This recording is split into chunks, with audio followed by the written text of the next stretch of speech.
And Shambhala success మీట్లో సాయి కుమార్ గారు ఆయన ఆల్మోస్ట్ ఏడ్చారు. ఆల్మోస్ట్ ఆల్మోస్ట్ ఏడ్చారు. సాయి కుమార్ గారు అంటే ఆయన్ని కొన్ని దశాబ్దాల నుంచి మనం ఆ స్థాయిలో చూస్తూ వస్తున్నాము.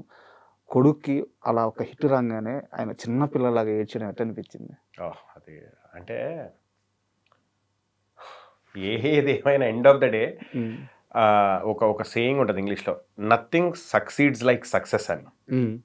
Okay, success has more friends, failure has more enemies అని. సో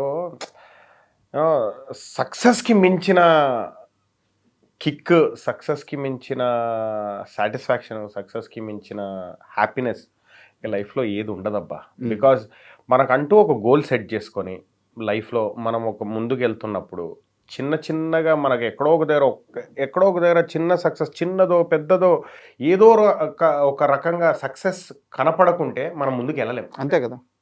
ఓకే, ఎంత భగవద్గీతలో మన పని మనం చేసేసి మనము రిజల్ట్ని ఆశించొద్దని ఎంత చెప్పినా, యాజ్ ఎ హ్యూమన్ బీయింగ్ మనం ఎంత భగవద్గీత ఫాలో అయినా, ఎంత మనం ఏది ఫాలో అయినా, యాజ్ ఎ హ్యూమన్ బీయింగ్ మనం మనిషిగా ఎక్కడో ఒక దగ్గర మనం చేస్తున్న పనికి శబాష్ అదిరిందిరా నీ పని అని ఎవడో ఒకటి అనుకుంటే మనం ముందుకెళ్ళాం.